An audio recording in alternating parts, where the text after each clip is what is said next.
It's just religion.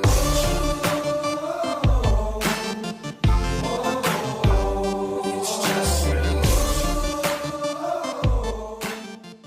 Hello and welcome back to RS in 5 or Less, sitting down for what we believe in. Today we're thinking about protest. Protesting takes many forms. Indeed, it is seen as one of the cornerstones of living in a democracy. It can be done to defend the weak, those who cannot defend themselves, or indeed to preserve or achieve justice. Often we find that people who want to see change happen can have very different ideas about the right way to see that done. We'll stop those awful people doing those awful things in that awful way, or they'll be sorry. Ah, fantastic. Let's show our strength together with a peaceful protest.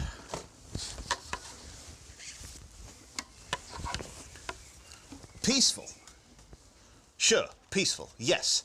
But they're not really going to listen to a bunch of hippies playing guitar sitting around, are they? Oh, I can't play this. It's just to create an effect. We can't allow the violence of this controversial facility to seep into our lives. What are you going to do? Smile at them until they change their ways? We have to smash the system if we want to change. My friend, the world does not change by revolution, rather by evolution. When they see that there's so much public outcry about their terribly controversial ways, they'll have to change, and we will have won. Can't you see that nobody's going to take you seriously unless you make a scene, unless you get on the news? And getting on the news means we're going to have to break the law and break some heads. But at what cost?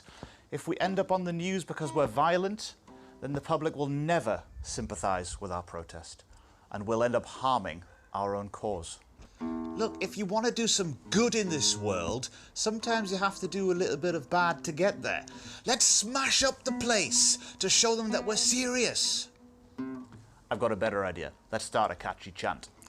What do we want? No more pineapple on pizzas! When do we want it? Now! Even though Blue and Green agree that pineapple should never be put on pizza because it's a fruit, the way they want to see change happen is very different. On the one hand, violent protest makes a bold statement.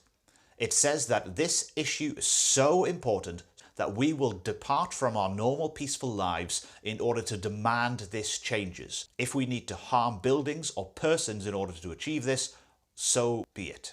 Advocates of this type of protest say that being violent shows that you are serious. It gets you more exposure, it creates a bigger news story, and it can push your issue into the public consciousness and awareness. However, not everybody agrees that violence is the answer when we want to see social change. My mother always told me that two wrongs do not make a right. And this is the philosophy employed by non-violent protesters. Doing violent acts is usually seen by the public as not acceptable. And even if the thing you are protesting against is not acceptable, these two things are put into the same bucket. You can end up harming your own cause if you are seen as a violent aggressor. Non-violent protest can be seen to be showing the moral high ground. There is also a certain irony in meeting violence with violence. If we are so convinced that evil needs to be overthrown, using evil in order to do so is like the teacher who yells at the class that they should never ever shout. Being non-violent can also avoid the legal consequences. If you throw a brick through a window, you are guilty of vandalism. For an extension, research the protest methods of Martin Luther King Jr. and Malcolm X. They were both campaigning about the same issue. Which method of protest gave the stronger message and why? From a religious point of view, there are many teachings about violence and non-violence. Jesus instructs his followers to turn the other cheek in Matthew 5. If somebody slaps you on the left cheek, show to them the right cheek also. Equally, the book of Proverbs chapter 15 says that a gentle word turns away wrath. However, there are many religious teachings which seem to advocate violence. Psalm 139, for example, has the writer exclaiming, "O Lord, would you not slay the wicked?" Perhaps this suggests that violence is sometimes appropriate.